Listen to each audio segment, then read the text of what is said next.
Hello, Heathens. Hello, Ethan. How's everybody been?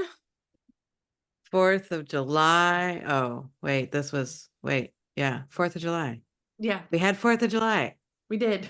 and a new moon. Yes. I forgot what it is in though. I guess I How could was, look. yeah, I could look too. How was your I'll look, you tell the people about what you did for your 4th of July. Oh, we reinstated. It was great because it was a full moon and it was since COVID, it was the first time I've been back to like the UP and doing our like natural rituals with some of my friends that go up there a lot of the times.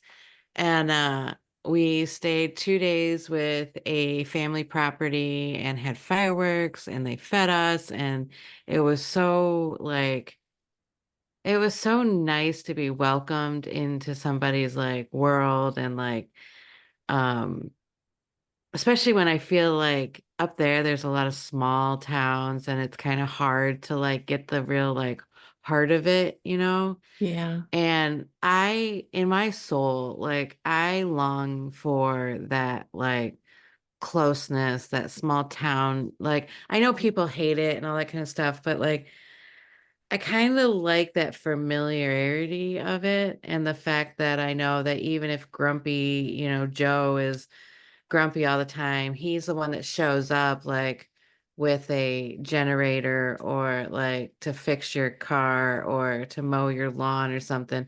And he might like be like, fuck you, and like mow your lawn. Like, but like, like it's that kind of thing, right? Yeah. And then we went to a place, I think it was Blind Suckers Campground, number two. Number And two. this is really close to Grand Marais. Really, and that's like Lake Superior area, and me and Lake Superior have an affair going on that it goes beyond like if I could dissolve in her and just stay there for the rest of my life, I'm okay with that. Like I love her so much. Like, oh, anyway, so we looked for rocks. We cooked on a fire. We got lots of bug bites. Like it's not for everybody. Like I get that, and I'm not saying that everybody should go camping because it's a lot of fucking work and you get dirty and you get bug bites. But like the way I felt it like renewed my soul when I came back was like undeniable to me. And I did something super scary. So out there, like you don't have cell service, GPS. And like a lot of some of these places look like they just carved the fucking road out. Like they took a bulldozer, Mm. they carved it out, and it just happened yesterday. You know what I mean? Like that's what it looks like. And you're like, is this uncharted territory? Like, is there, Am I allowed to go down this way? right? Like hello? Like I don't, I need an adult. because one wrong turn could take you 45 minutes in the wrong direction, right? Like that. And there's no gas stations. Like, I don't know where all the stuff is. And I'm so used to technology. So I did buy two maps. I bought an Upper Peninsula and a Michigan map just to like case, right? So I had my daughter and her friend Logan, and I was like, okay, you guys, I have two prospects for you. Do you want to leave tonight and drive all night and then arrive home by the morning? Because at this point, we're like 6+ hours away from home. Mhm. And I go, or because I'm going to need their help if I'm going to get them up, right? So, or do you want to wake up early in the morning, pack up camp, and drive during the day? And they thought about it for a little bit and they came back to me and they were like, we want to do it tonight. I was like, okay, cool. Now, when I have ideas, I think they're great and I don't think them through, which is probably a good thing. I'm just like, all right, we'll drive all night. When I tell you that I got the nervous poops before I left because we're in the middle of nowhere, I don't have GPS. I have two kids that I am deeply responsible for. And it's like the hills have eyes out there now because it's dark. And all I can see is like the glowing of my high beam lights. Like that's it.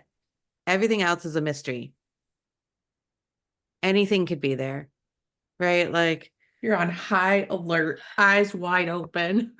dude, and it's just so funny because like we're not even leaving the campground yet. And I missed the turn to like go out of the campground. And my daughter was the one that was like, isn't that the boat launch? This is not a good sign. Oh, And I was like, shut up. And as I turn around and go back, I go, oh, it's right there. I just didn't see like whatever, because it's pitch black. because it all looks the fucking same. Yep. A shadow's I a was like, shadow. right. And I was like, oh, there it is. Just kidding. So, and I'm telling you, like, it was super simple though, to like, I'm making it sound like it's super complicated. Like, we had 17 turns and we had to figure it out. And I'm like, literally, all I had to do was once I got to the edge of the campground, is drive straight. Like, there's a road Mm, that's literally this way, or you turn this way or this way. Like, that's it. There's no other options, right? Like, and I literally have to just go straight, right? yeah. But I get into my head and I get a little weird and I'm like, well, it wasn't technically straight because you know how I Well, am. yeah, well, when it's like really dark out, and especially up there where there's not street lights, I mean, most people are used to like street lights or lights from It's buildings and signs stuff. and Yeah, right, and there's right. not any of that shit out there. Like think No, like country, but like woody. It's not even open fields. It's like, it's like in the middle of the forest. Like we're not even yeah, talking field. Like, oh, eventually there'll be a farmhouse. Like, no, no, there's nothing no, for there's another hour at nothing. least. Right. It's like, okay, like, um, So I feel like you get in your head probably too because it's like, holy fuck, it's dark, there's nothing. I don't have the light. I don't know where I'm going. You don't have like the promise of GPS and her telling me where to go. right. I'm like, okay, I do have maps in the thing, and I know I'm on the four, and they don't even have like names. It's a 407. We're on the 407. Like that's the fuck is, Yeah. and so as I'm leaving, my stomach is like here in my throat, and I'm trying to breathe through it because I'm trying to, I know that they can feel it, and they're probably feeling the same way because it is dark and whatever, right? And I'm like, no, I got this. I'm an adult. Like, and I've only drove up there when I'm following somebody. So like Mm. when you follow somebody, you don't necessarily start to like, oh, that there, like you're grounding, like check marks or whatever, right? Like I felt like I needed to like chalk some trees so I could be like, oh, I'm on the right place. Like, Yeah. Yeah. and so as we're driving, I'm like, logically, I'm having a conversation with myself. Like, logically, I know that I have to go straight until the road ends and then turn right. Like, there's no other, like, we didn't make any other turns. Like, that's it, right? But, like, on the other hand, because you're spending, 15, you don't realize how long 15, 20, 30 minutes is when you're looking for like a sign that you did the right thing, Yeah. right? Like you made the right choice. Like you don't have those like um checkpoints or those like validation points as you're going down the road, right? And I think it's very much like how we're going through spirituality. It's very much like this. You don't have those checkpoints. You're like, well, maybe, I don't know. And so I started to get to like I started seeing cars. And then I started seeing houses and lights and like all right, so if I really get scared, I can at least knock on this poor person's house and scare them half to death and like ask them for directions. And and then finally we get to the point where I'm supposed to turn. And I'm like, I felt like accomplished and like I It's like, could do this thank God. and survive. And yeah, like I can take care of not only myself, but like two people as well and like be the leader. And so then once we get to the first town we got to that had like, you know, a couple gas stations, it actually looked like a town or a city instead of like a village, like was Newberry. Mm. And that has everything. It has hotels, it has like it's still like Belleville-ish, like it's Yeah. not like it's a strip, maybe a little bigger than a strip, but like that's it. And but I stopped and got a full tank of gas. And then we were just proceeded on to two, which is next to Lake Michigan. And I always love how we go because not only did I see Huron and meet Huron and said hello, we saw and waved hi to Lake Michigan, and we saw and like got into Lake Superior too. Like we had like all of them, right? The Trinity. Like it was it's very cool. So I drove all night, which was the best idea ever because I didn't meet any sort of car until like almost 3:30 in the morning. Mm. And I was about an hour and a half away from home at this point. Beautiful. And it was just amazing. I was almost annoyed when I saw another car because I was like, Damn it. Get out of the way. Get off the road. why are you here? What are you even doing? It's 3:30 in the morning. You should be in bed. I also realized as I walked in at 5 o'clock in the morning to my house and my husband's sleeping and my dog's sleeping and everything. And I literally came into the bedroom and was like, murdered. You're murdered. You failed this test.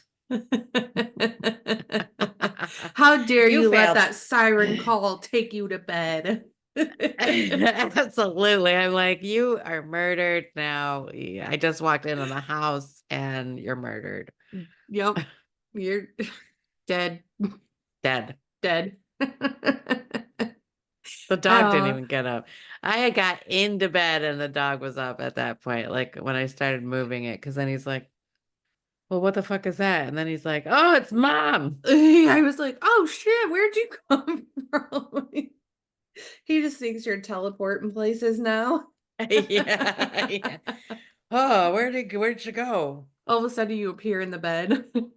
Oh my God, I forgot my coffee. Well, you can go snag it. I'll tell the peoples what we're talking about while you're doing that. Okay. We need our liquids to get I know, through I was like, today. oh no, I am upset. You said, wait, where the hell is it? I know I went for it and I was like No. mad about it. I shall Well, return. all right, peeps. So what we're talking about today is going to be moon phases and hangovers. And thank God Nicole looked at what we were talking about today because I completely forgot about the hangovers part and only focused on the moon phases part because I did know what new moons and full moons are, but I didn't know everything in between. And so we want to talk about it because we're getting into our astrology part of this season, season 2. And we decided to start with moon phases because you see moon phases, new moons, full moons. We have this, we have that. It's every 30 days, right? We'll have a new moon or we'll have a full moon and all that cycling and whatnot. Or every 2 weeks I meant, but 30 days for a full moon. So you'll see that a lot, and a lot of us have no idea what it means, and it's easier to listen to a podcast about like what it means than it is to go and research sometimes. So we are your friends in this. So we're going to be going over the moon phases, and then we'll be talking about hangovers um, as well as some ways to get and stay in touch with the moon because like we Nicole and I were talking about this before we started the podcast about how I was telling her that there are actual research, actual like clinic Mayo, the Cleveland Mayo Clinic, there it is, um, did a whole research on the moon, and that's where I got some of this from and how it affects our bodies. There are actual like, big, I guess, PhD people, I don't know what you would say, professors, researchers, things like that, whatever the hell I'm trying to say. Anyways, Educated. the the the people well above my pay grade, you know, that are out here researching this shit. And we were talking about this, and I was like, they had this in there that the human body is made up of 55% to about 78, 80%. And I love it makes you once again realize that a lot of these things we thinks words are word Methinks. in today that we thinks are facts, are Effects. theories. The theories. They're not factual, they're theory.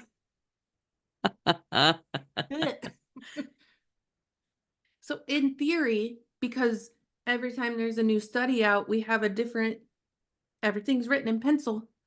There's Right. they now say to encompass all of it that human bodies are made up of 55 to 78% of water. Well, it, that alone, regardless of the percentage, just makes you realize how factual the impact of the moon could be. Like it makes it seem so easy to believe, right? That we could be impacted by the moon when you consider that the moon's gravitational pull on the earth is powerful enough to affect the ocean tides. And so, Yes, and the lakes and the rivers. Plus, not like that, the cycle of life. I mean, you have a lot of like animals and like, plants and all that kind of stuff that like cycle through that kind of stuff, right? well, I was just look at her go.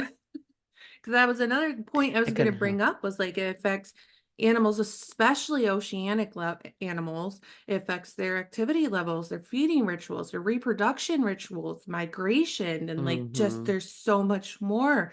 Um, Flowers, you'll see it on if you guys don't watch nature shows. What are you doing in this podcast? Watch a nature show. Watch a Watch a nature nature show. show. Watch them all. Watch them all. What you Watch them doing all. with your life? They'll show Seriously, like, seriously. I mean, for real. Like literal flowers will close at night and open with the sun.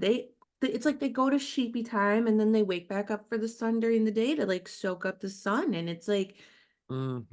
you can't say that the moon doesn't have an effect. I won't believe you. Anyways, I, I won't. Well, I mean, like, I think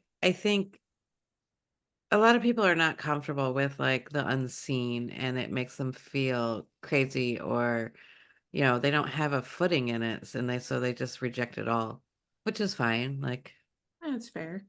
there's stuff I reject, so it's fine.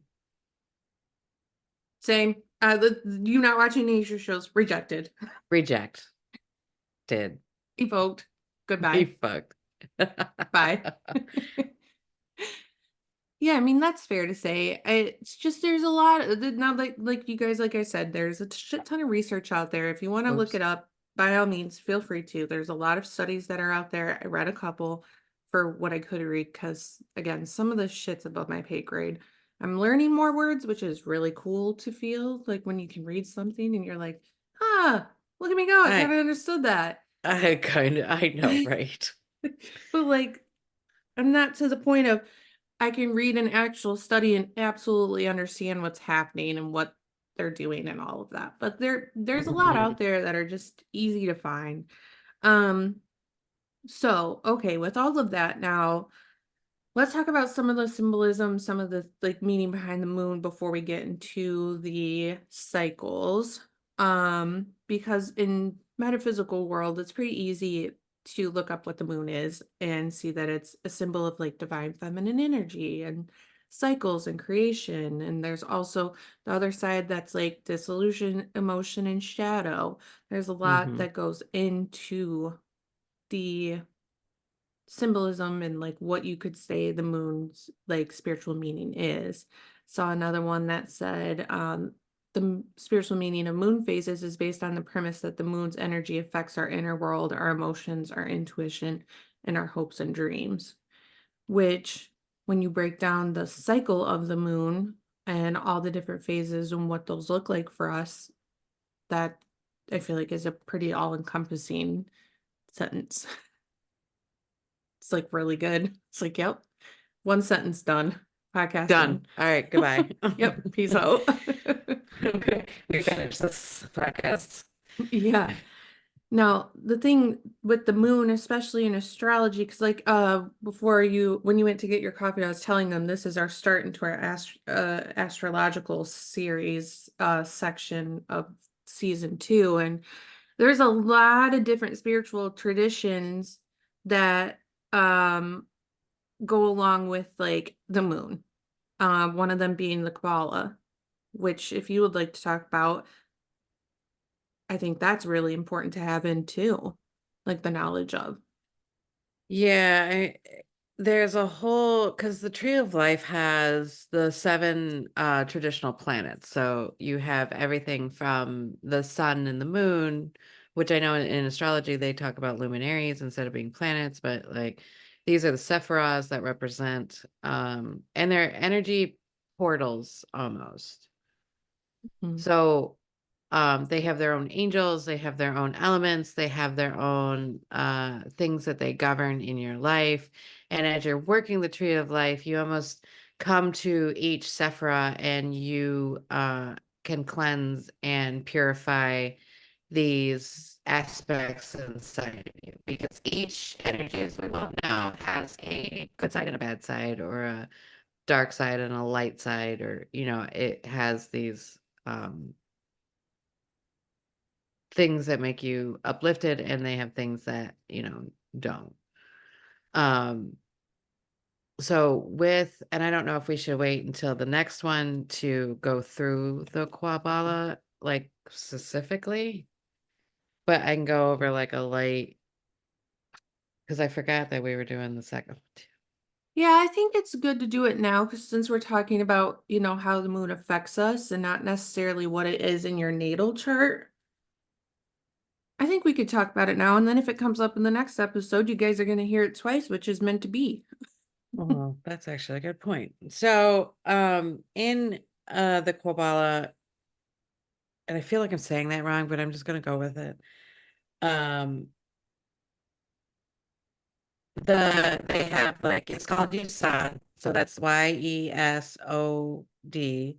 and it's the foundation. So where this is right above Malkuth, which is the earth and all the elemental energy, and that's where you refine and purify each of the elemental energy. So now we're moving up the tree of life into our first like Sephira, into like the atmosphere. This is all about subconscious, and this is the foundation of, as you're going down the tree, you to manifest, you pick up these like little pathways, these little like levels or leveling ups, and to create and manifest into like earth, into like matter. So Mm, Malkuth would be matter, where Yusad, it would be the place where it's like almost ready to be born. So if mm, you were like in the womb, this would be kind of Yasad, where Malkuth would actually be the birth and you coming mm, into the world. And you can think about this even in any time that you've manifested as well. Like it goes from spirit, from being nothing to being like you picked up wisdom, and then you picked up understanding, and then you picked up shit. I forgot what Homa was. Anyway, and then you go to strength, which is Mars. Like you go through each of the planets to pick up these aspects of it to make it a full encompassing um item. Which I think that now I'm seeing it clearly why this is coming up now because this is another great way to even think about the moon phases because when we talk about moon phases, a lot of the moon phases have a lot to do. They talk about a lot of manifesting. So this is very similar in this way. When you break down the moon, you're also it's like a mini it's like a mini breakdown inside of a big breakdown. Do you get what I'm Well, and that's saying? Where the how, big yeah, breakdown is like this big tree of life that you're talking it's about. totally like that because it's like the Fibonacci secrets are those like factual like things that we look at, where you get closer and you can see that it's just the same thing cycling over and over and over again. Well, every time, like, yeah, you look at the tree of life, but then you focus down to just Yasad. Well, then you go into Yasad, and then it has its own meanings and breakdowns and like everything that, and you take those apart and like really get into like, well, what is the moon and blah blah blah. Like it always has that deeper understanding. Like you have a surface level and then you go into deeper as you focus in on it, right? Like that's Yeah. it's so into this is that why like really studying the occult, studying metaphysics, studying um hermetics, it's really never ending because not only can you like dive deep into each rabbit hole, you also, the more you open your mind and the more knowledge that you gain, a deeper understanding like shifts it. Like if you talk, as we like even like reading Eckhart Tolle in The Power of Now, like every time I listen to that book, it's almost like I'm reading a new book. Every time. Right? Like it's because my mind and my body every time as I'm evolving is always getting a deeper, different understanding of like, yes, it's this, but also it's this. Like Yeah. you get these layers of it instead of it being just one solid piece. And another cool thing that you start to realize too that I just it popped in my head too is you start to realize how intertwined everything is. Like how Hmm. you can't really like have one thing without the other because once you start realizing that the other exists, then you get to mesh it all together and it makes even more sense. And you're like, oh my God, okay, this is like the more you like travel, the more you know, right? Like you're like, oh, I know all these Hmm. cool places to go to, and I can show you this place. And I've been this place, like it's like New Orleans. I've been like freaking 7 times. I can tell you all so many things to do. And every time I Right, go, right. I'm gonna find somewhere else to go and even get a bigger understanding and like keep doing it, and you realize, wow, a lot of this, like even now, like the astrology behind, moon phases is also intertwined with the Kabbalah, Kabbalah. whatever, however, you guys know what I'm talking about. Words. Kabbalah. Although it's backwards, but it read this way. I don't know. Kabbalah, Kabbalah, Kabbalah. I don't know, it sounds weird, but whatever. It's kind of like potato. Well, it's almost like it's when you're not familiar with a person, Yeah. and you're like let me familiarize your name and let me familiarize like how you talk and what you say and like, oh, are you mad at me? Like, like it's that whole like understanding a person or familiarizing yourself with it. Mm-hmm. Um So with you bringing up the fact like everything's intertwined, it's very cool because like even when you're talking about the Sephiroths in the Kabbalah, like you almost can't just talk about one without talking about the other aspects around it because they almost defined each other. Mm-hmm. So if one is one way, the other one is the other way, and that's how they like all like they're so interactive with each other that you can't just talk and explain about one because you need the other one to kind of like, show where the boundaries are and show like how this is compared to this. And it defines each one better that way. So Yasad is the foundation. This is our subconscious. This is where when you're working in Yasad, this is all about psychic uh intuition. Um this is where you really work on like that kind of the high priestess of the tarot card. Like it's this you got the unseen, you got secrecy, you have changing, evolving, getting rid of like uh so some of the stuff it has Hebrew spelling of it. Um they have a magical image, which is a beautiful, naked, very strong man. Um, the situation on the Tree of Life is towards the base pillar of the equilibrium. The ninth path is also called the pure intelligent because it purifies the emanations. It proves and corrects the design of their representation and diagnose the unity with which they are designed without division.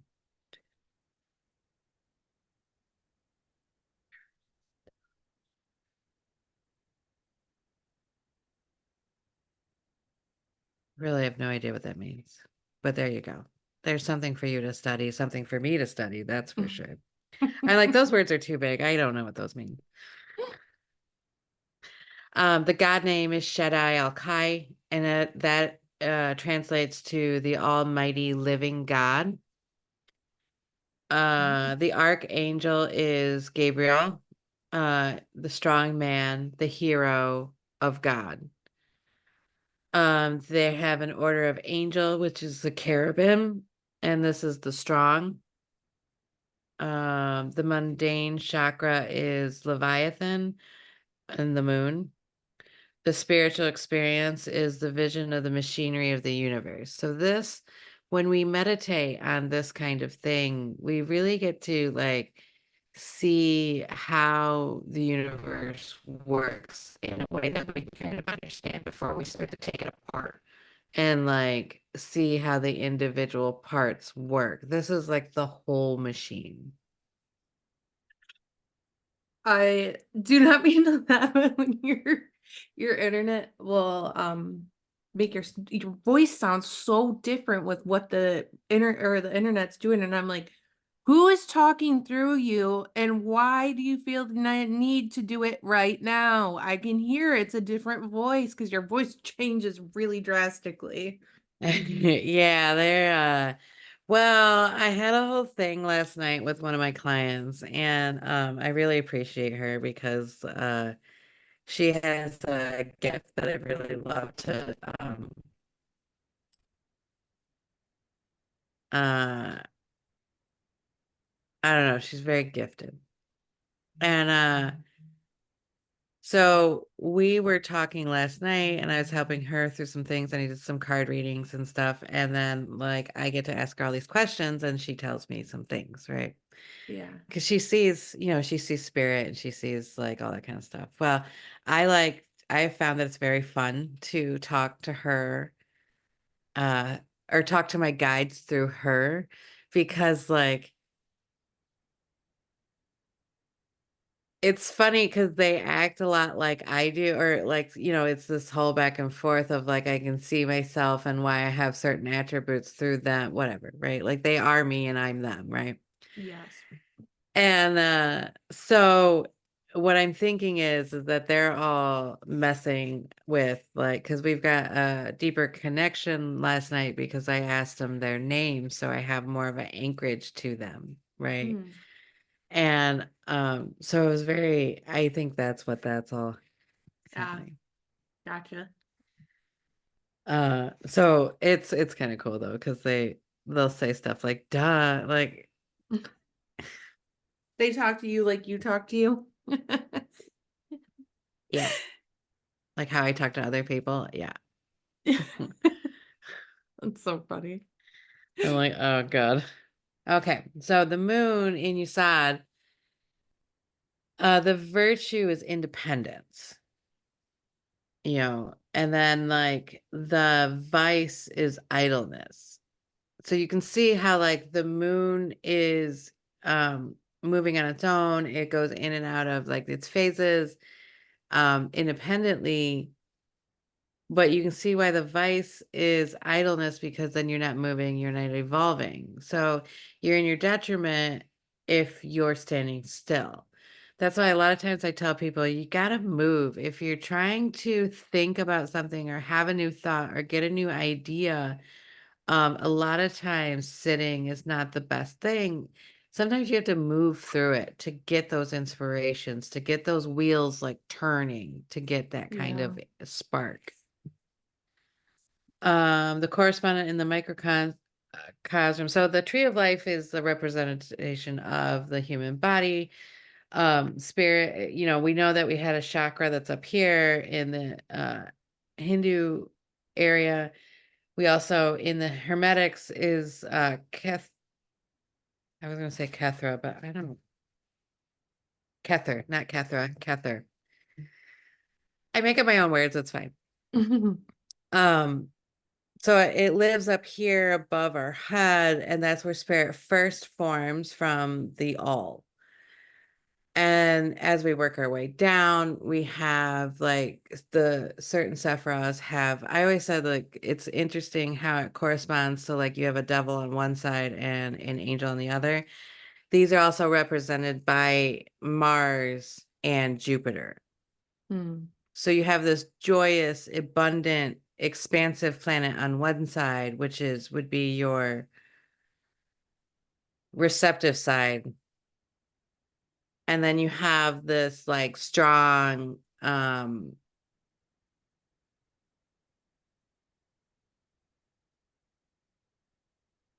uh warlike planet that does these things that either they destroy or they fix or build, or they're very active, like kind of energy on your devil side, right? Like, mhm. so you've got these. I get where they were saying that you have this angel and this devil on both sides of your shoulders. Like it kind of made me like laugh a little bit because of it too, because you can just see the correspondence. Yeah. Because everybody thinks Mars is a devil anyway, right? It's red, it's destructive, it's war, like active. So the symbols of the of Yesod is perfume and the sandals. So the sandals represent like the foundation, where like perfume gives you this like in influence of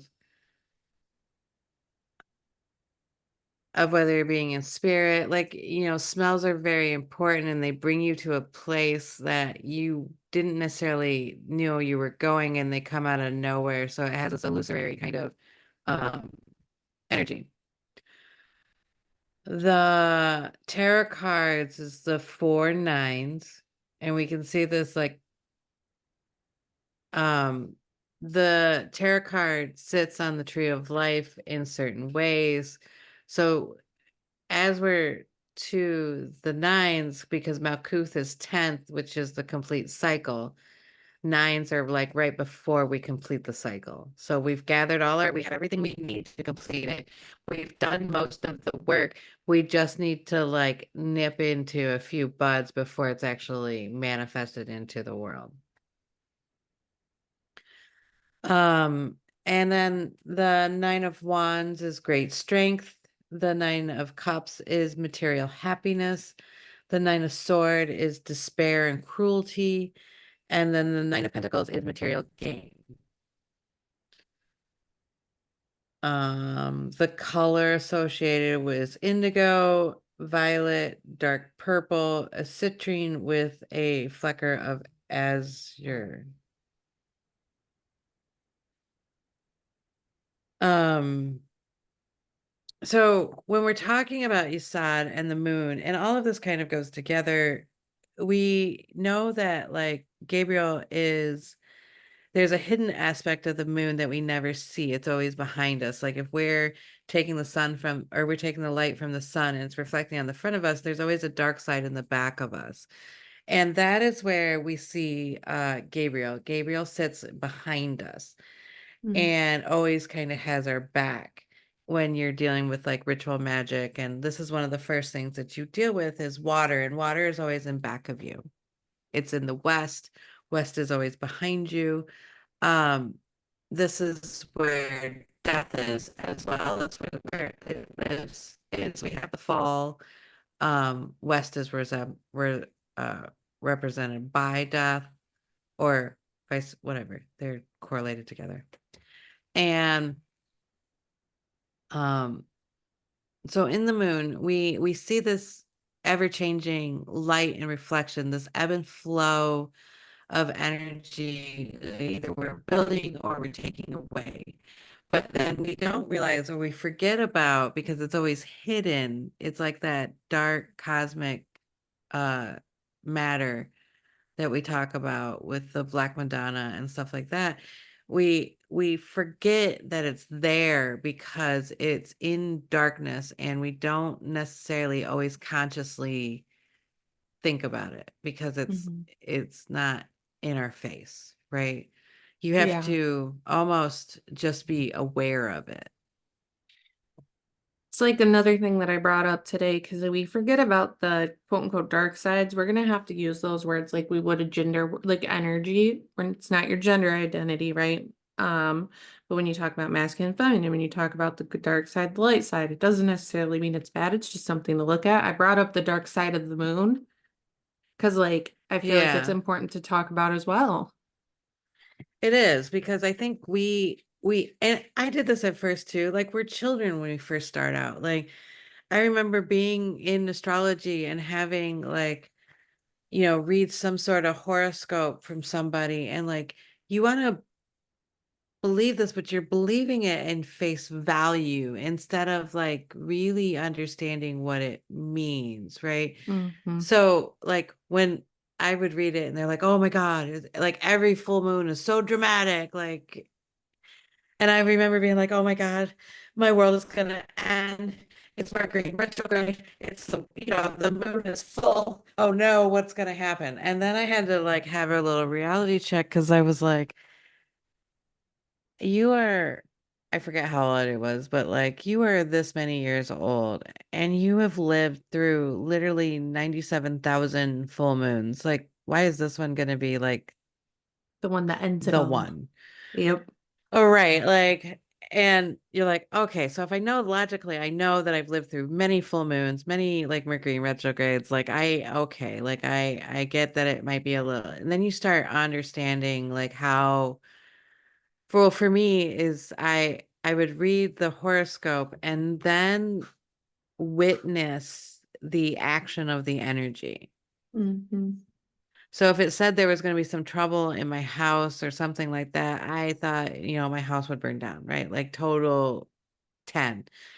And then like you broke a glass. Like that was it. Like you're like, "Oh, well that wasn't as Or bad as I thought it was." you stubbed your toe. Right, And you're right, right. like, Like on the was that step. it? Like you're like, "Oh, that was it?" Like, okay. Yeah. And, when we're talking about the moon, eh, a lot of people like to have like these clear cut, like, oh, the full moon is only on this day. And once you go to the next day, it's, not existing anymore. And the way I kind of look at it, it's more like a build and a decline, right? Like it's almost like music. Like if you like you have it come up, you have a peak, and then it starts to wane down into something different. The wave collapses, right? Like you have to start something new after that. And so if you start observing just the parts of it that are outside of you and then you go into the inside and understand like how you feel at this moon, even like the flavor of the moon, like whether it's in Virgo, whether it's in Gemini, whether it's in Cancer, like the flavor of what's like going on. And these are reasons why you kind of do a journal, because you get these notes of like you're a real scientist. You're observing and researching. You're like, this is what I know. So how does that translate into real life? And these are the things that help us like navigate through it. So the next full moon that you have, you're not like underneath a bunker, like waiting for it to leave and can't do anything because you think that the meteor is going to fall out of the sky and get you. Yeah, 100%. I think that's why it's important to break down the lunar cycle too, is because it isn't just like over right away. There's all these things in between that we don't hear about because all we hear about is the new moon and the full moon. We don't talk Mm-hmm. about the cycle as a whole and what that looks like for us. And I think Mm-hmm. that's like so important because in learning this, because I never looked at this either guiltily. Even though I definitely should have, because this would have helped my understanding a lot too, is that it makes a lot more sense having it broken down into like what this actually looks like and like what are good things to keep in mind during it, the whole cycle outside of just the new and the full moon. Mm-hmm. Um, so yeah, that ebb and flow and that like you said, that peak and then that rest and then that peak and then that rest is very much a super, super simplified version of the lunar cycle.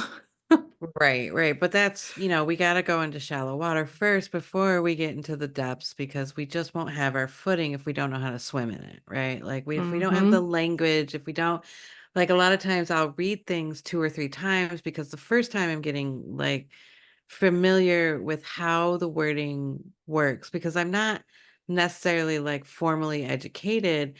So I need to like go in, familiarize myself with the room, maybe look up some words, maybe look up some stuff to like, oh, what is this? Let me like understand this a little bit more. And you're gathering all this stuff. Um, and then the second time you read it, you get a little better understanding, a little more grounded to it. Like it's uh a little more digestible, if you will. Yeah, dude. It's like we talk about that book from Eckhart Tolle, The Power of Now. That's the best example we have because, like, literally the first time you read it, I don't know, I had to stop and I didn't go back to it for a long time, and then I had to restart it because I couldn't understand. Like the ideas were just so foreign to me and so different from the way that I thought that I was like, I don't even. I feel like I'm listening to gibberish right now, and I don't know what Yeah, words mean anymore. right, right. Because the words he's saying are so, they're not big words. It's not like he's using words that like, but it's like the correlation between the words that you're trying to understand of like, especially in the power of now, about being present right now and all you have is now. But you're like, how do I just have now? Yeah. Like I'm a whole past and I have to be isn't it right for me to be worried about the future because that's what you're supposed to do? That's what everybody else does. How am I going to function through the world if I'm not worried about the future? It's And then you like come to we were both like, pause, wait. oh, right. It's so true. It's like once you get into that further understanding, that you really start to really see the power of it, right? It's like with this. What I was gonna say too around this, like us going through this lunar cycle, what I would suggest is we're gonna go into everything, but I would suggest first focusing on just the new moon and what it means, and just the full moon and what it means for you, and then maybe add in zodiac signs later. Because I feel like even when I started new moon in Cancer, which is what we're in now, that was, I don't know what that means for me. You know what I mean? Like, because Right, like it right. was so, when it comes to astrology, you guys, this is like going to be a big thing, is you want to simplify it as much as you can when starting out because it gets really big. Well, and, Really and big. as we go forward with astrology, what I want to say is like, remember we're building a soup. Yeah. So This we have our base and um if we're talking about the moon, it has its own flavors and qualities, right? So if we put moon in our soup, then we're like, okay, so this is intuition, this is like, and depending on where the moon is, it has a different flavor. Um or a slightly stronger flavor compared to a lighter flavor. Um, and then and then we can burn it and it's dark and that's, Yeah, you have that flavor, that maybe that smoky, charcoaly flavor, right? right. Um, so but in astrology, you also have houses. So now we are in a place of like it has a new texture maybe. So depending on what house it's in, that texture may be very good and very exalted and strong, and it's doing the best it can in your soup, or it's not very welcomed and it's not doing very good. It doesn't like to be there in that place, and you have that energy too.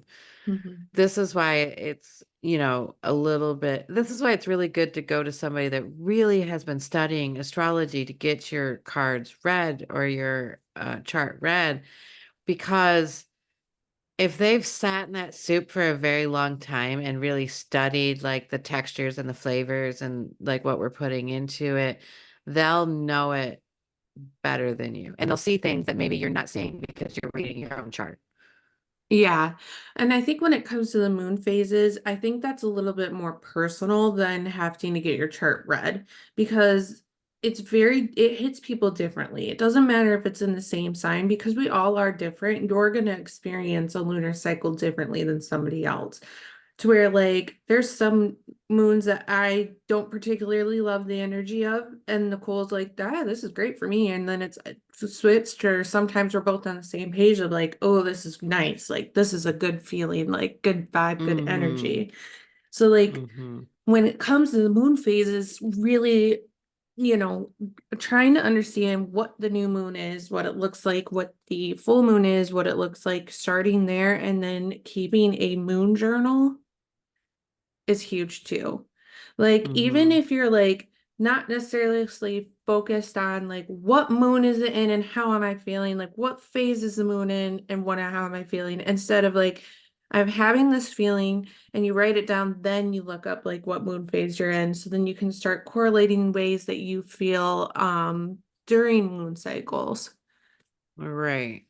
And this is a good opportunity, especially if you really want to get into this. This is a good opportunity to start your research of like um where the moon phase is, what sign it's in, is it in my house? Because then you also have the aspects of it playing off the other planets too, like them connecting with that in your chart. Like, so that also makes it change. You know, it's almost like if you're at work and maybe there's a coworker that you're not necessarily fond of, or there's a coworker there that you're like makes you exalted and happy to see and go to work and like, oh, they're going to be there and it's so awesome.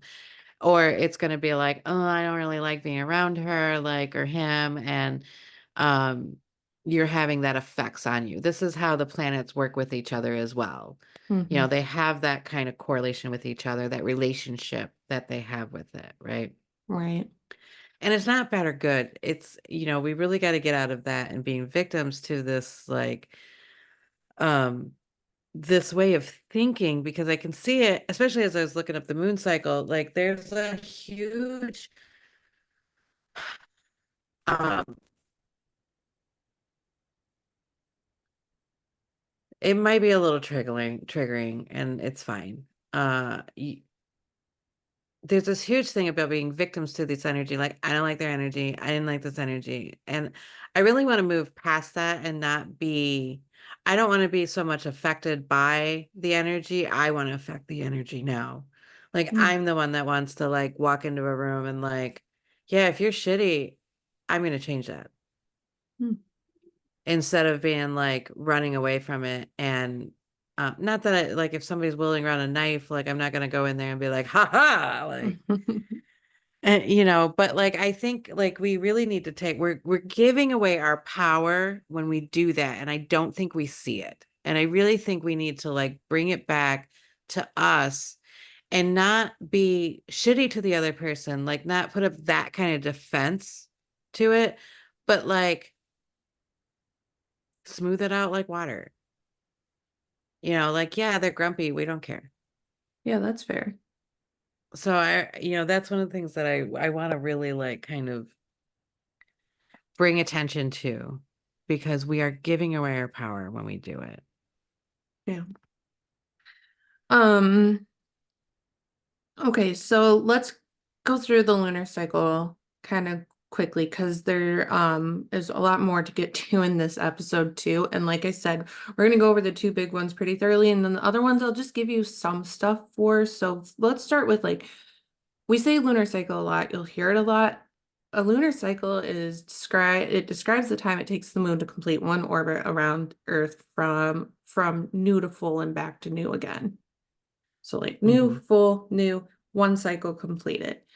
That is Hmm. a lunar cycle. And so we're starting with the new moon, which the big thing that you could keep in mind here is beginning again. It's like restarting. This is your fresh start. It's your time of retreat and resetting and regaining your strength. It's your new beginning. It's this happens when a new moon is when the sun and the moon are on the same side of the earth. That's a new moon. That. They're kissing. Mom and dad are kissing. So this is like I said, your fresh starts, your clean slates, and this is going to be a time to like be able to, like I said, retreat, throw away things that you don't really want anymore. The power of now would come in really well here, but it's like excess junk. It's like stop carrying around the shit you have. If you don't need it, this is the time to start without it.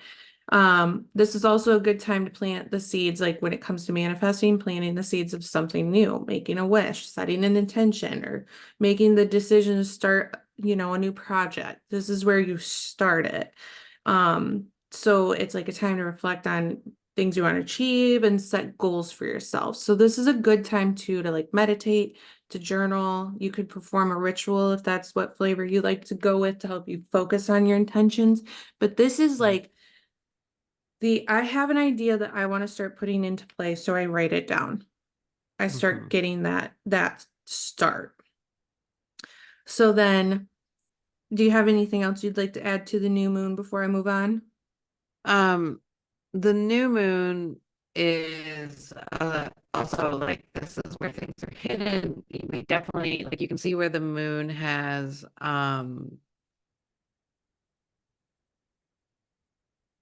waned, waned, right? Waned. Because waxing goes Wayne. Yep. grows wane. Okay. Yep. So you can as soon as that sliver ends and it goes into a fully dark moon, this is death. We have died here. This is where if you really are serious about like cutting new things off, getting rid of stuff in your house, getting rid of stuff in whatever, getting rid like cord attachments, these are the things when you want to do it. It's the most successful time. You don't necessarily have to like live your life by this. It's not going to be detrimental if you don't do it here. This just helps us get psychologically in that mind frame. Because we are flesh and bone, we need sometimes like we need that like physical representation of the energy that we're sorting out. Like Mhm. this is just an example because this is moss agate. So whatever create like this is a creative stone. It helps me with creative ideas. But when I look at it, it reminds me of those energies that I'm trying to pull out of myself, right? And that's what we need. We need these physical representations of that to help us like really connect with it. Um, a lot of times we think the new moon and darkness is bad because we're afraid of what's not there and Mhm. we're afraid of nothingness. Um, like that whole saying of like looking into the void and the void looks back at you. Like that's creepy. Right. That's where that's where we're taught, Ominous. right? Because there's nothing there. There's no ending. There's no beginning. It's just nothing. And I think that's what really ends up scaring us because we're so used of like boundaries and limitations and like um things that we can feel, taste, and touch, where like the dark moon kind of scares us because there is none of that. And this is where our full potential, like this is where you're supposed to sit and manifest, visualize into the darkness what you're trying to create. So you're the creator at this point. You're the one that's putting in your intentions of what you want to manifest. And that's what you use the new moon for. Mhm. So then next we go into the waxing crescent, which is the big themes here are going to be embracing desire and the beginning of the growth. So this is where we the think about it, like Nicole said, the moon's starting to grow towards full moon, right? Mm-hmm. So this is going to be where your intentions, hopes, and wishes are represented. So after recharging under the new moon, you're going to start to feel more motivated and ready to start embracing your desires. And this is where the first steps, keep that in mind towards your goals start. So like This is going to be where you will want to make time to like exercise and move your body more than usual while being careful, of course, not to do too much because you don't want to do too much too fast. But this is where you're going to start really moving your body to start really get those hopes and desires going. Because, like you were saying in earlier in the episode, moving your body is going to help you a ton to get those first steps rolling. So you could, make mood boards, put it whatever your goal, your intention, or your wish, or your hope, or your dream is on your screensaver of your phone, so you see it. So you're Mm-hmm. constantly remembering what you're working towards. And so Mm-hmm. this is where that growth and expansion is going to start happening, is during the waxing crescent. I always like to say waning, Yeah, so I try to I say know, me waning too. a lot. Well, I always thought waxing was, because I'm a hairdresser, waxing was taking away. So I always got mixed up because, you think about eyebrow waxing, Yeah. but it's not. It's Wax on, wane switched. off is what I just got. Yeah, You're yeah, waxing on, you're yeah. waning off. That's right. I had a hard time with that because I was like, no, waxing off. Like you wax it off. So of course it's descending. And you're like, no, that's not, we're not doing it that way. I'm like, Yeah, right. so a great little experiment, if you so choose to do this, is to take a seed of your choosing and put the intent of what you want to manifest. So now we're linking what I want to manifest to a physical representation on the earth, and then we plant it.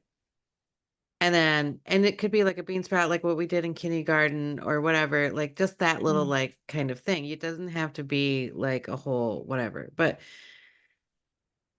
plant that on the new moon, put the intention of like, I want to manifest whatever. And you water it. And see, this is going to show you exactly what you need to do as you're manifesting something in real life. So, because you're doing it, and the plant's going to tell you exactly, like if you water it too much, it's going to die. If you neglect it, it's going to die.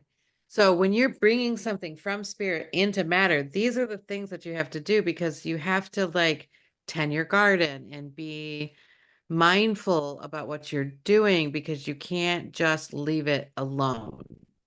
Right. You have to do things to it. You have to keep the napkin like moist while it's still in its seed form, right? And then eventually you get that little green picking out, and you're like, oh my God. And this is a little baby plant, so it could go either way at this point, and you have to be very mindful about what you're doing, because it's so fragile at this point. Yeah. Um, okay, so then that goes along too with the first quarter moon, which is their action part of it. That's where the theme here is going to be challenges, decisions, and actions, where you're finally going to start running into your first form of resistance and obstacles.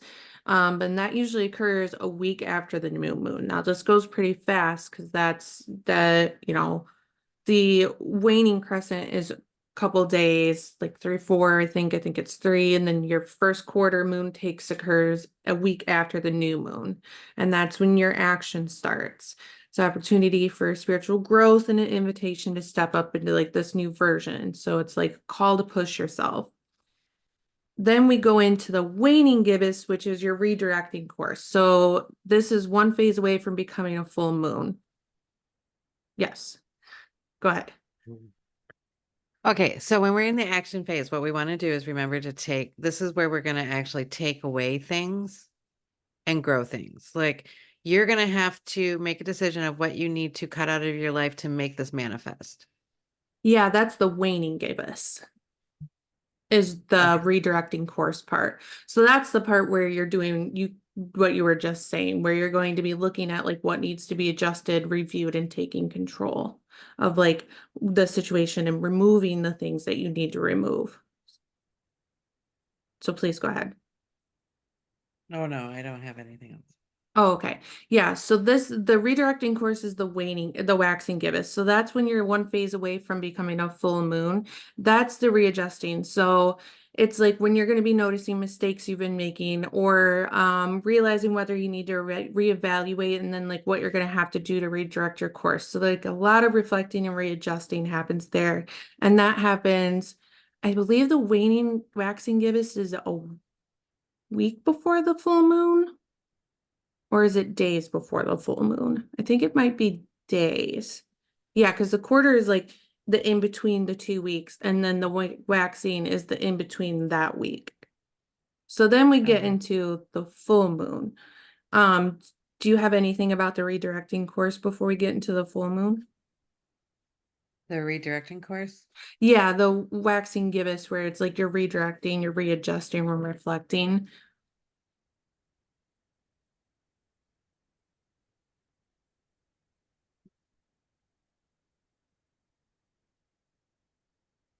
Um, I guess the best thing to do is to see what you got to really hyper focus on what you want to grow. So even this might be like, um, now that you've gained a little more knowledge and information about what you're trying to manifest, maybe you want to direct ships or like, well, I thought it was going to be this way. So we're going to take, like, maybe reassess your intentions, even of like, I've got this thing, but, and you might have actually multiple things that manifest. And then you can like pick and choose what's the best course of what you want to do, but you got to cut the other ones out because you can't have your energy so diluted. This is where you're actually going to focus it on one thing instead of having multiple things happen at one time.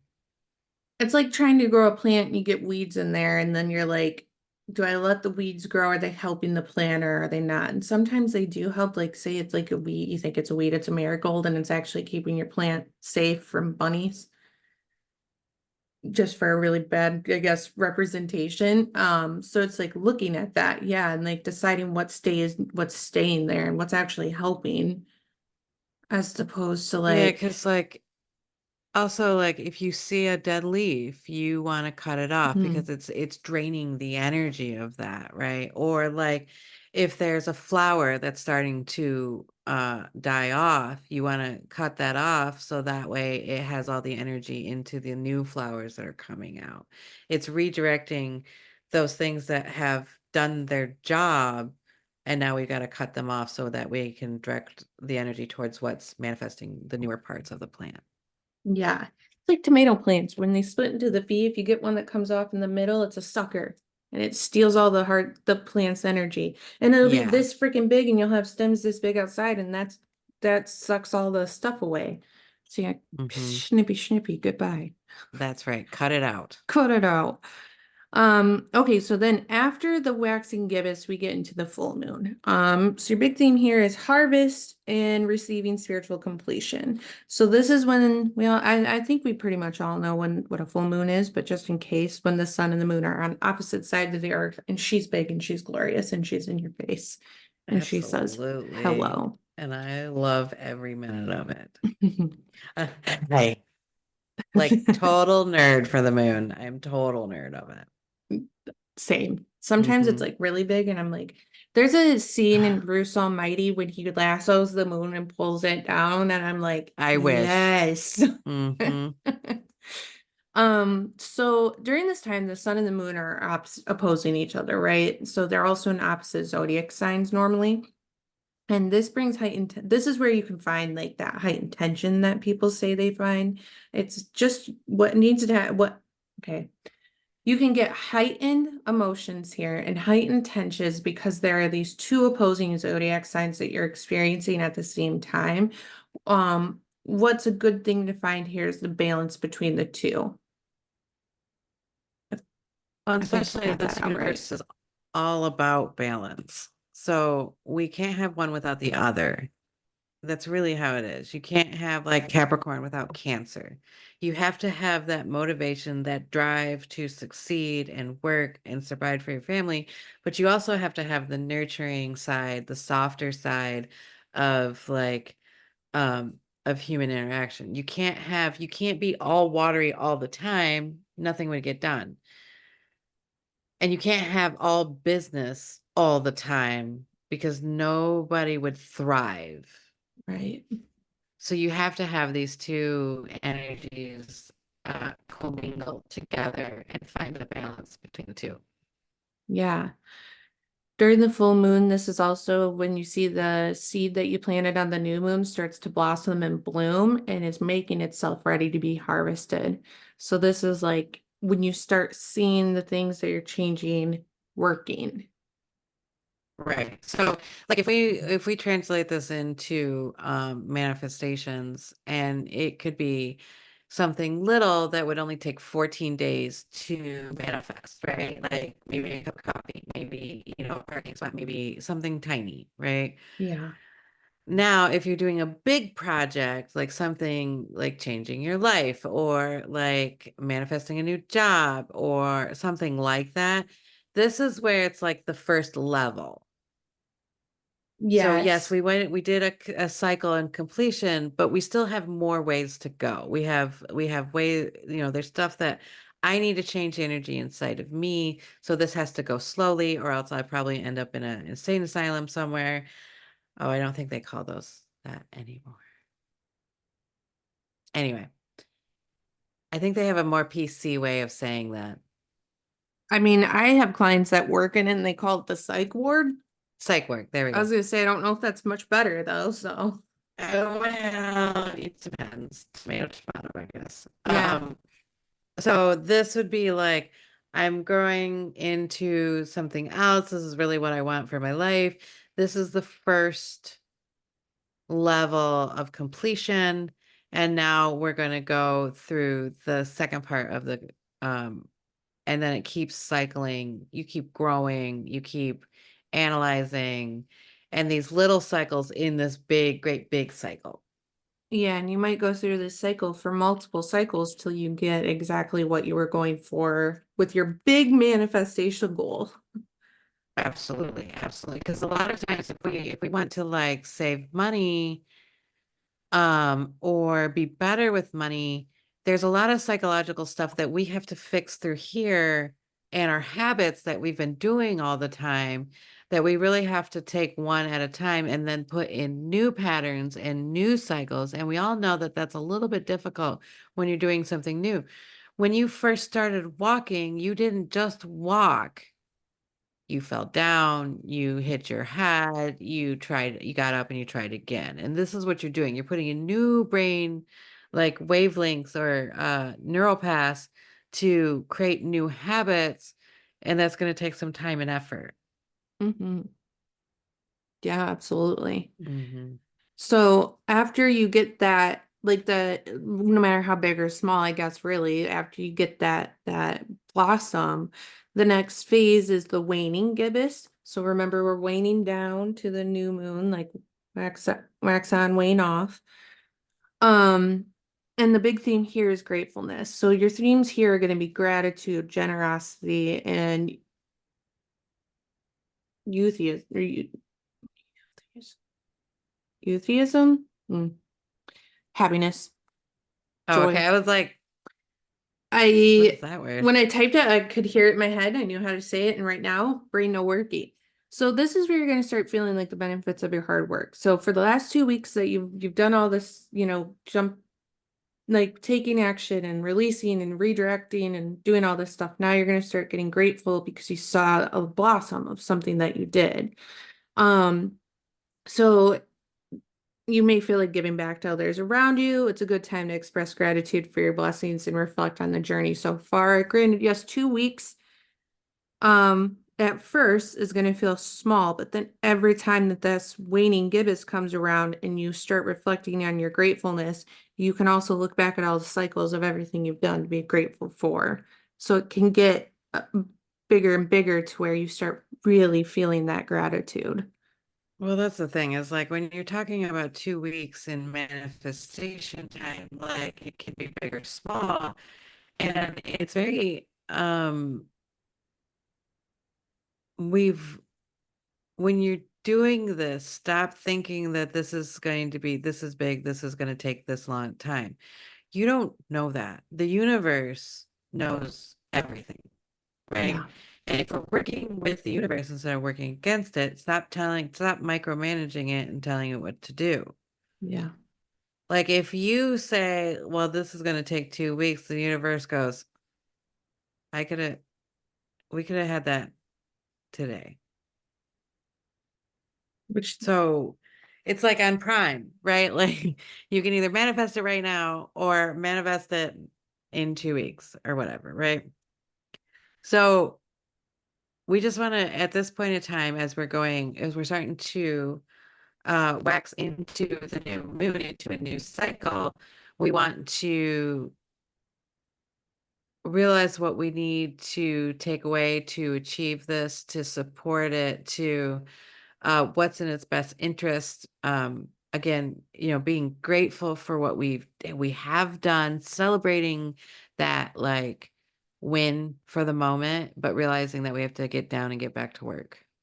yeah, because that goes so much into the next two phases right before the new moon again, which is the last quarter's release, like letting go and forgiveness, and then the waning crescent, which is right before, like 3 days before the new moon, is surrender.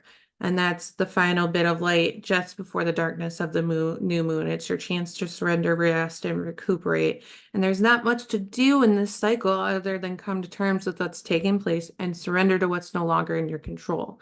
Then you go into the new moon, which Yeah, is the restart of the cycle. right. So this is where we die. We like the plant would die, we this is where there's parts of us that need to be reborn and reworked. And this is where we cut off the ties to the things that no longer serve us and not are in our highest good. And then when we get to the new moon, we get to fill those areas with new aspects of ourselves, the rebirth part. Yep. Then we go all over again. We go back into the growth. We go back And then we into the go again. action. We go into the release and the redirection. Then we go into the fruits of our labor. Then we come back down and we go through, gratefulness and rest and surrender and release. And then we go back to the new moon and we come back up.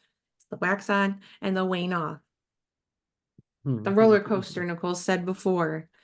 You feel it Yes. when you start paying attention. I hope this makes sense for a lot of you guys, because when you really start paying attention to how you feel during these, you'll feel it. Yeah, even sitting down and meditating and just taking notes about like how you feel. Because really, if you start off now and you're like, okay, this is the way I feel, you're not going to really get anywhere until you start to like do multiple sessions, because then you have something to compare to, like, oh, this was in a Leo full moon, this is the way I felt a little anxious, I felt a little fiery, I felt a little dramatic, like, and then we Mhm. go into like Virgo full moon. So Virgo full moon would feel a little more grounded, a little more like I need to organize things, a little more cleany, like those kind of thing, and really get to the aspects of like, if you are at that kind of moon and you know that, look up what Virgo means, look up what Capricorn means, look up what like Libra means, like all that kind of stuff. Because then you can Yeah. really like, it's almost like you can put a sign to like what you're feeling. Like, oh, that's why I'm doing this. That's why I feel this way. It kind of And the makes moon you, is all about feelings. yeah, it makes you feel a little less crazy sometimes when you're like, why the fuck is everybody It does. acting like a little psycho pantser? Everybody's out here is sad and touchy and spicy or whatever you want to say, when you realize, oh my God, well, we're in this right now and they're being a victim to the energy, and that's what it is. Sorry, not sorry, not sorry, because it happens to me too, where when I realize it, I'm like, son of a bitch. I should be working with this energy, not letting it control me. Son What am I of a doing? bitch. Some bitch. Um, Well, that's the thing, is like we just kind of, it's what we do. It's easier, really. yeah, for real, unfortunately. Mm-hmm. The only things I have left before we go into like hangovers, which are super important, is just like some ways to stay connected during this, like during the cycles too, and with the moon in general. I really strongly suggest doing a moon journal. It can be really quick and easy. It doesn't have to be like this whole big thing if you don't want it to be. Of course, charging your crystals and your sacred objects under the moonlight for added spiritual potency will get that energy with you more than just being in the moonlight. There's moon meditations. You can go, and there's a ton actually that I did not know existed, which I would like to do as well. Um, Creating moon water, which we'll go into more in a second, because I think Nicole uses it in a different way than they tell you to on TikTok, and I like her way a lot. Incorporating like lunar symbols and energies into your spiritual practices and around you to keep like the moon in mind. And then, go if you can go to some full moon rituals or participate or create your own. Those are cool.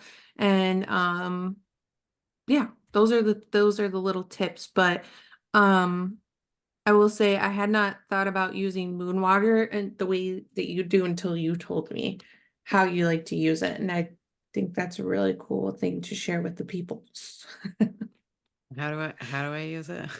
So I didn't really understand what moon water was. I was like, so what, you just make moon water and it just sits in your house and you maybe use it during a ritual and that's kind of it. And you were like, well, I drink it to help my body take in the Hmm. energy for what we have now to like regulate my body with the energy of the moon. Because like we talked about many, many times, the something water show movie, water takes in Oh, energy. Secret of Water. Yeah. Secret of water. It takes in energy. Hmm. So if it's taking in the energy from the moon, you're helping to regulate your energy to what's happening in the with the moon.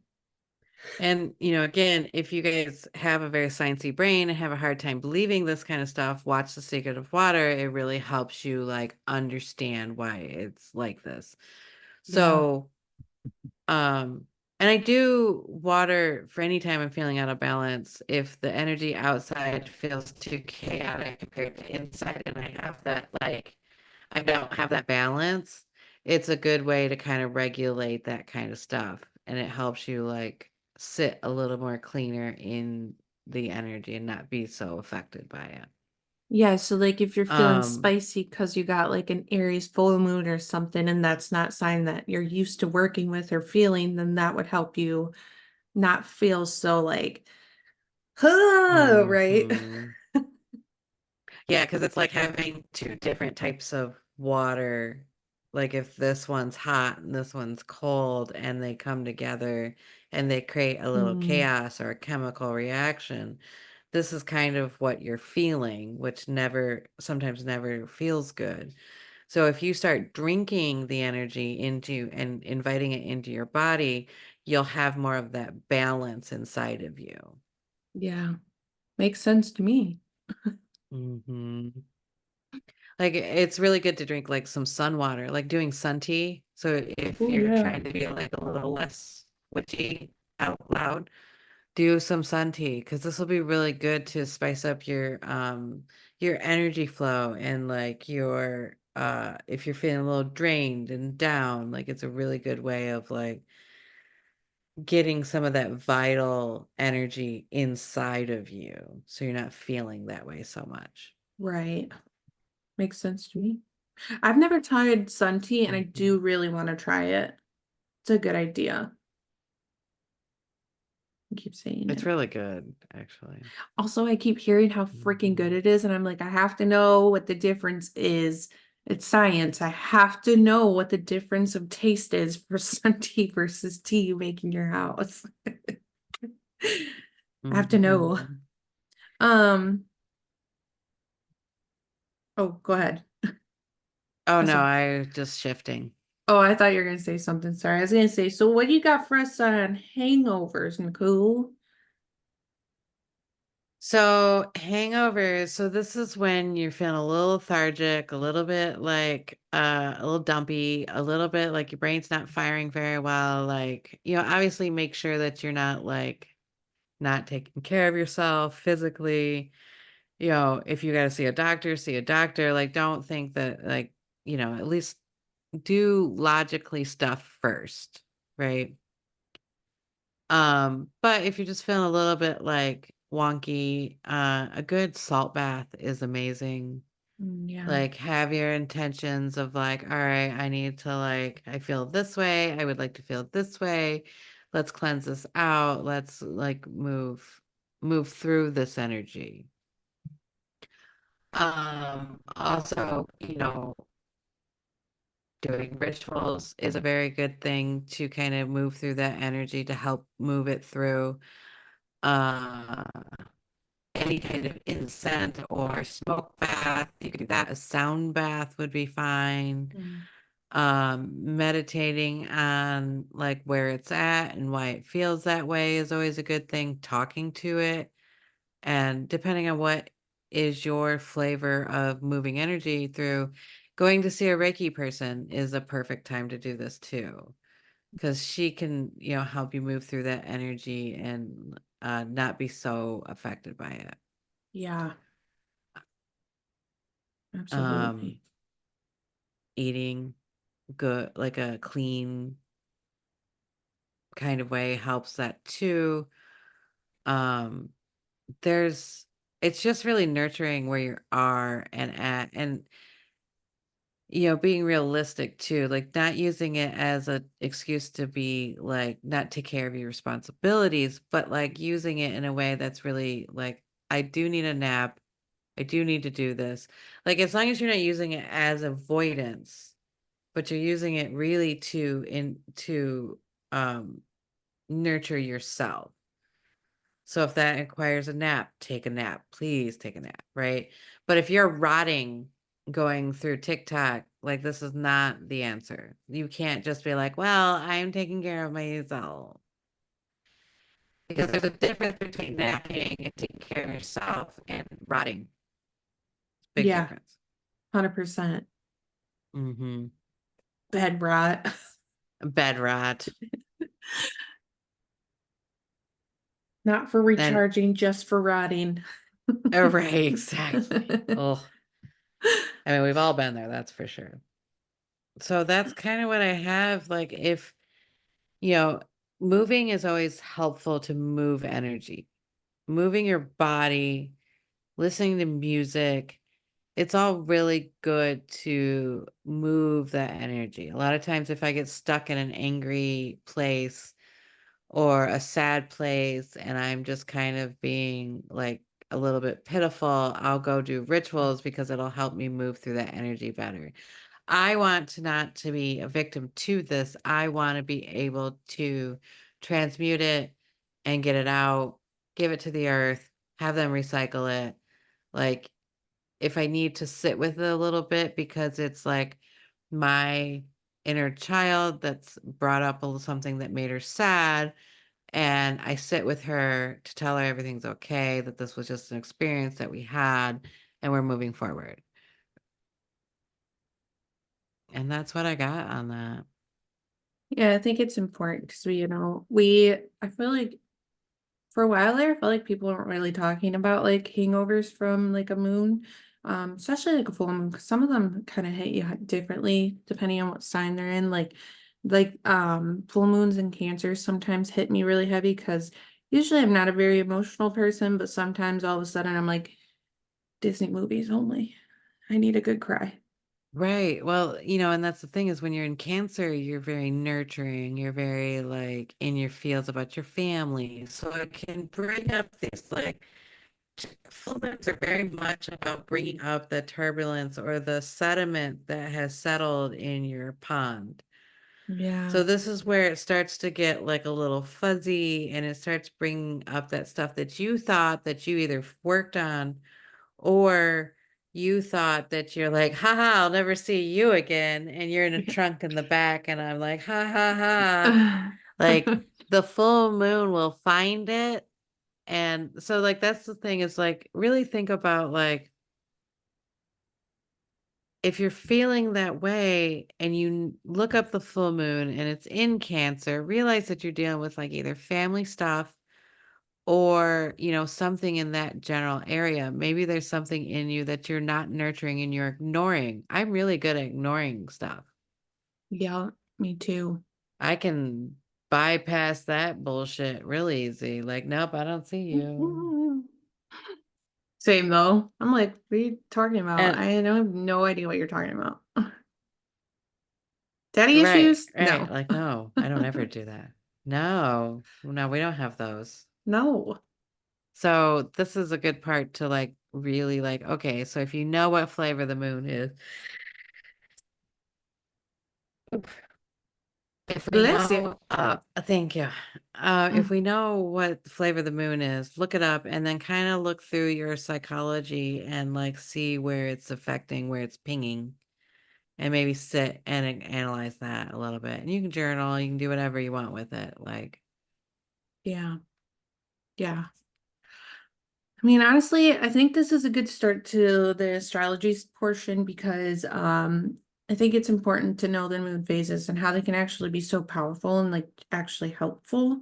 Not just like this, like yes. it's kind of like Mercury retrograde doesn't always have to be a bad thing. Well, and it's not like there's little things that you just have to be mindful of, right? It's a Yes. time, Mercury retrograde is to be used as a time to kind of rest and to sit out and to like, not do anything. Um, it's almost like you're going to reevaluate what you're manifesting at this point. Do I really Yeah. want to manifest this? Do I not? Is it what I thought it was going to be? Is it what like because you don't want to manifest something that you're not feeling anymore either. So we need to go through it and like, if you want to use retrograde into your benefit is like chuck clean your house during retrograde. Like chuck out some bullshit. This would be a really good place to like, maybe you take that project as like, instead of going out with your friends, I'm gonna clean my kitchen. Right. Instead of like, and I know they say like with I guess I shouldn't talk about Mercury retrograde right now. Yeah, I know, right? I'm gonna go on a whole tangent. It's not I gonna be know. helpful. It is a good example though of like how like the full moon, the new moon, all this stuff, the moon cycle, the lunar cycle in general can just be so helpful and you can use it in a really great way to help like get realigned and help to get focus and it's constantly happening. So it's an easy reminder of where you could be at, like write down all the phases and what they mean for you. Keep it by your like makeup or like by in your bathroom or something. So that like, that night you see that it's a say a waning gibbous or whatever or a half quarter half thing. You're like, okay, well, this is where I'm at, and it will help to redirect your thoughts too. Keep you on a good Hmm. path. There are plenty of moon applications and Oh yeah. apps you can put on your phone. If you have like a watch, like an Apple Watch or a Samsung Watch, there's also apps on there that you can always, so that way, because that Mm, helps me remind myself, like, okay, I'm letting go at this point because we are going to a new moon. It helps me and it reminds me of like being connected to the moon as well. Um, uh, big fan of like the apps that help me just redirect my mind, remind me, all that kind of stuff to be like, because in this busy world and it's very mundane, it helps me keep a little bit of that magic alive here. yeah, that's so smart. Good recommendation. Because we all are on our phones a lot. So having Absolutely. having something Hmm. that you can just see is really nice. Really nice, super helpful. Absolutely. Hmm. Well, my dear friend, do you have anything else on these moon phases? No, and if you guys have any questions, comment down below and like we can uh answer them at well, I'm usually kind of OCD about that, so I will answer it. Yeah, it's And nice. then I hate saying this, but this will be the first time that I've said it, I think. I don't know if you've said this, but like share and like and help us grow our podcast. Yeah, I don't know if I have said it, but I don't mind saying it. Yeah, absolutely. Subscribing helps. Sharing with your friends Yeah. help. a lot of people have told me that their friends love our podcast, so that's also nice because we're here to help, man.